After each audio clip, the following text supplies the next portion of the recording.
Yo, what is up, my lean, mean, green fiends, my plant fiends? Today we have a deck list a little late, but to help you get through the Legend Anthology, it was something quite interesting. Um, Ignore this little Tenacity Stormforce search engine. It's only because Erica's technically a Monarch with these stat lines. This never came up. So without further ado, there's not too much different than like your typical Rikka. It's been neutered. We can't have any XZs in this specific event. We did go into a few different synchros. Here's some options here. BLS might come up. Even if you're plant locked, the next turn you could always have enough bodies to link into a BLS there. But pretty much the plan was like try to spore and maybe even affect the. I don't know. I only have the one copy from the free one. It's weird. They kind of gave you the free link line. And still unexpected die. And so Loci is still a starter in many ways. Arrow Mage, Jasmine kind of came up every once in a while, but not too much. And then I try to, maybe plant or lock people with Naturio Rosewood, but it doesn't happen too much. You'll see how we got most of the wins. It was really just the Rikka part carrying very, very fucking hard. Especially these two little spicy guys over here. So, and again, we tribute for cost based off of Gunkan. That's what a lot of this Rikka pure stuff is. So, I know I keep wanting to get to the replays, but maybe I should explain a little bit, right? How essentially you could tribute your opponent's monsters for cost with the Rikka field Gunkan here, and it works with pretty much any of the Rikka effects that let you, like this one, with like the Rikka Glamour, and like these respective trap cards as well. So now let us get into the replays. All right, so our first replay off the rip is against Suship. This was a very, very spicy, and this is a very back and forth cool game. Here I did Monarchs where I thought I was going to tribute over one of their guys. I didn't. And here's my thought process. I want to tribute their...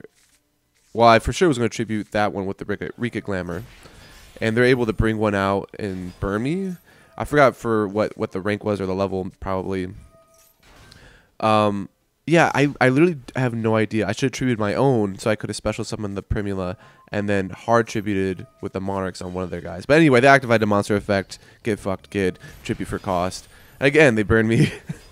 Again, and they bring out another Suship. This one I know about because of other masochist people. And this could destroy something if it inflicts battle damage.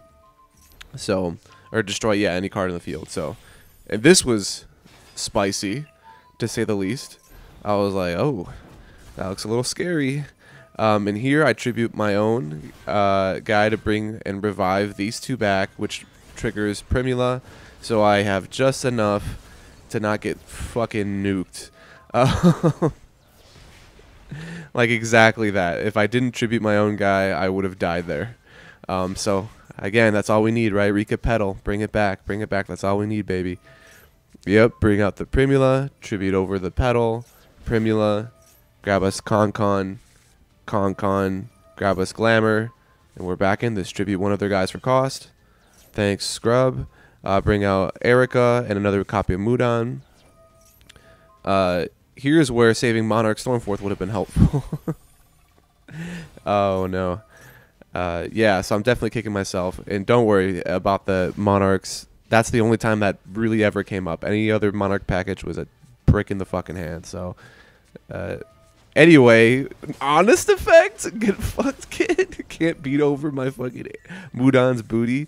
This one just gives 1,000 attack and defense. And anyway, let me tribute for cost and steal this one so you can't keep attacking.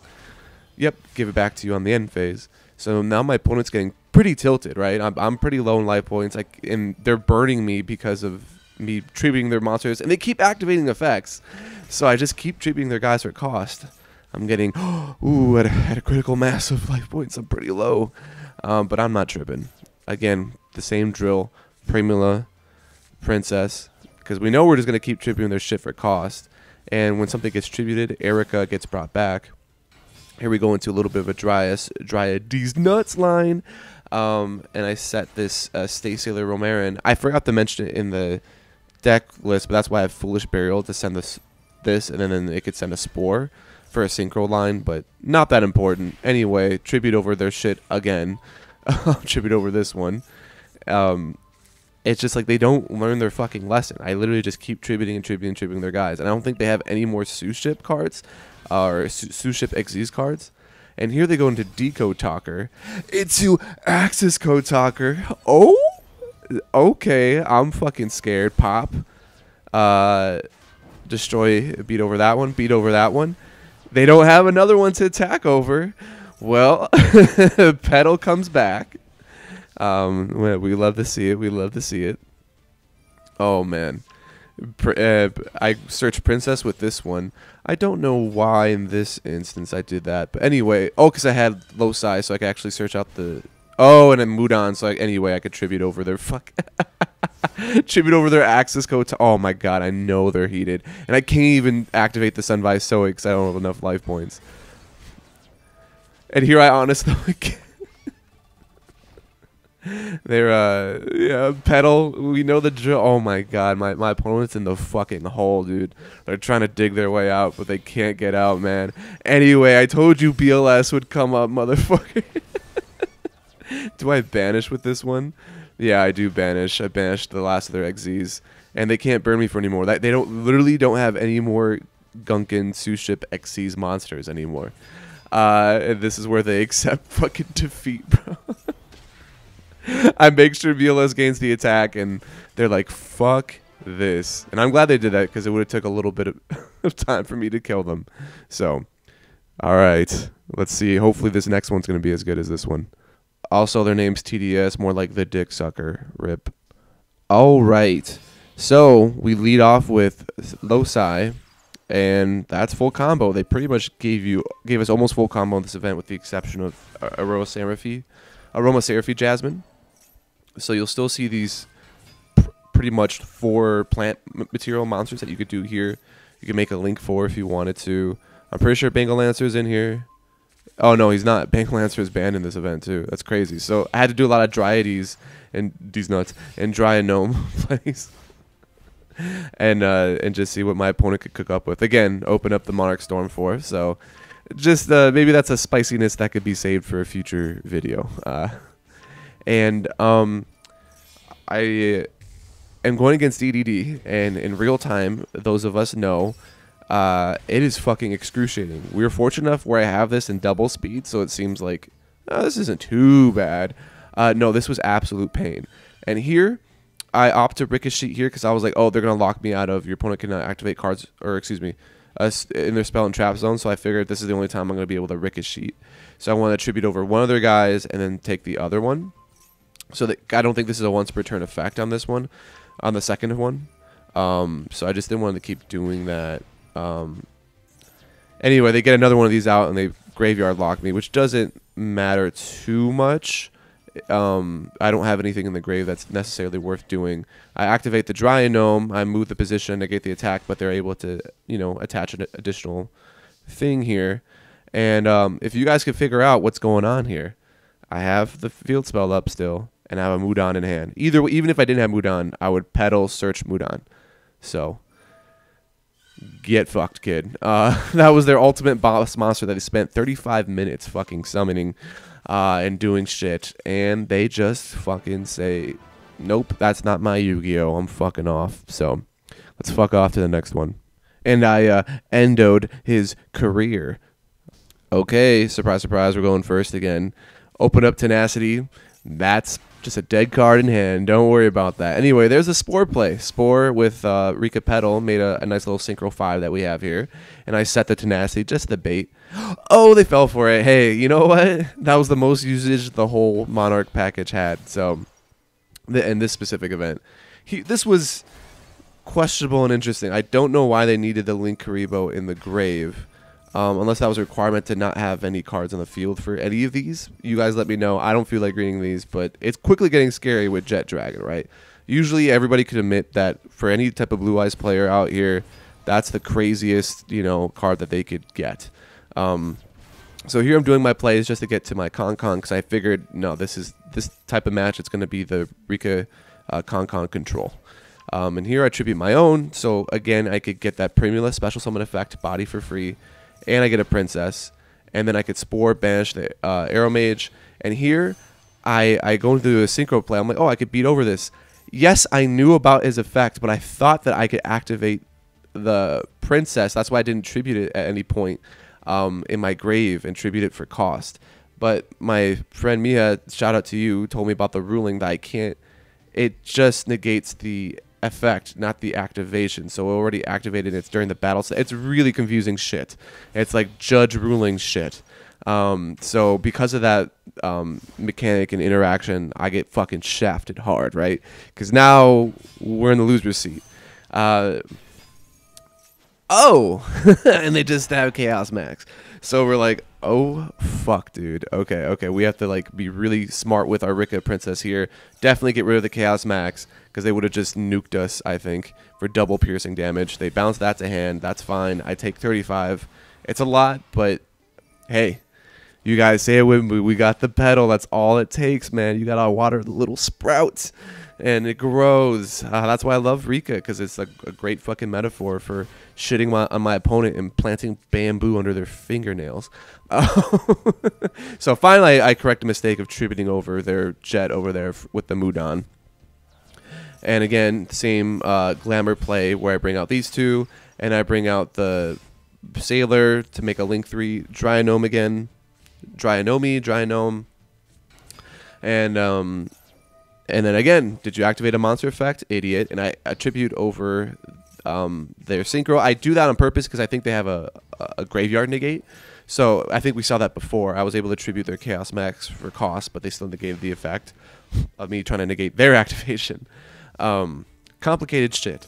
But anyway, search out Erica, because I was like, I just need damage on board. I think I have this game in the pocket, and I set tranquilities. I have Sheet and Tranquility, so either way, my opponent is not going to have a good okay, all right. I wish, again, there's a theory: the worse of a player you go against, the better their luck is. Just like the anime, right? So here they're able to get their fucking Jet Dragon back, and instead, ironically, I tribute their Jet Dragons. They still never really got to do much with it.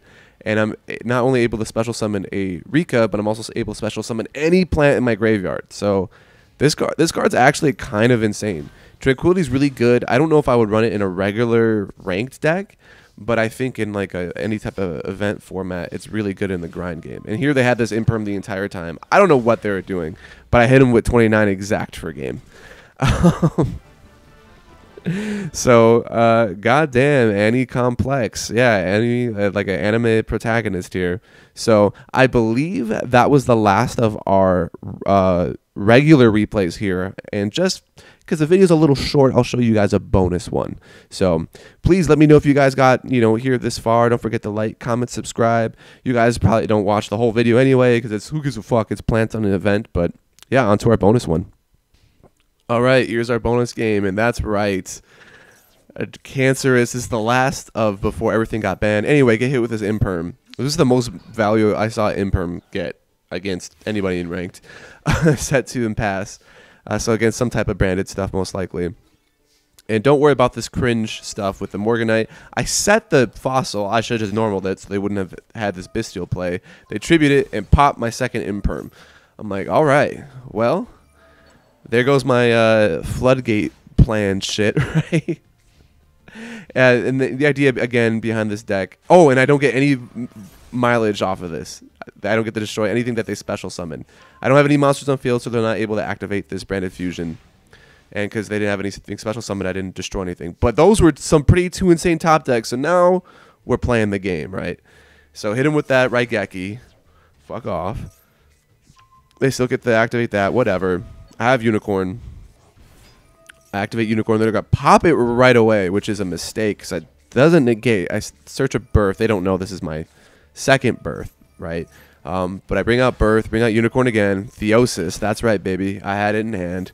I'm built different. Fenrir into Rise Heart, so now we're seeing some typical Kashtira plays. But the theory behind this deck was cringe like birth before it got limited to 1, and same thing with Kaiser Coliseum, and then the Inspector Border. So I Titanic Moth, I love that card so much. Just burning your opponent's so BM for the easy Zeus play. Clear the board. I don't want to mess with anything. I don't want to wait for them for main phase 1 because they have the first action potentially with Branded Fusion. So I didn't want to let them get into that. But we know Branded, they could always get it back. So I guess it mattered a little bit. Who knows? But we're still chilling. I still have the second Kestra Birth in hand for my follow-up. I'd be really surprised if they beat the OTK. But my buddies said they did the wrong line, so they weren't able to like OT. Oh, they special summoned this in defense. So they totally could have been really close to the game there with another 25. Maybe they could have just summoned one more monster on board for game. I thought it was over. But again, I have the time-tearing Morganite. Draw 2. That's a pretty sick draw, man. Birth. Bring out Fenrir. Fenrir. Bring out Scareclaw Kashtira. And let's just banish 10. Draw 2. Ooh. Normal summon Unicorn. Kaiser Coliseum. So now my opponent cannot have more monsters than I control. Get rid of the Albion in there too.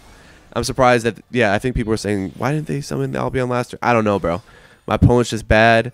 I go down into my Red Eyes Flare because I'm a bastard. So they can't have any more than one card. So they could use Brandon in red, but they have to use the Albion because they can only have one, right? They can't have any more than one card on the field. One monster, excuse me, on the field. And again, they get burned for that, and then they try Lubellion, and they have to use the Lubellion. So they go into Sprint, burned again. So my opponent, if you look at their life points, they got 2 monster effect activations, or 2 activations, and flat out in general. That's 1. And they get negated with the Imperm. They accept defeat. They are submissive and breedable. They bring it back and go on their own terms and let Red Eyes burn them for game. So, thank you guys so much if you even got this far for this cancerous, at first it was going to be this degenerate gameplay. Then I got punished for it. Then my opponent was about to beat me. And then, I made the comeback of a century for this honest Red Eyes Flare Metal Kaiser Coliseum gameplay. So could we get a like, a comment, subscribe for that bonus and for the Rikka event gameplay. Still, Rikka tearing it up with no XZs, right? With none of their XZs. And half their line in this event. So, yeah, thanks guys for watching. Next one will be up probably right after this one.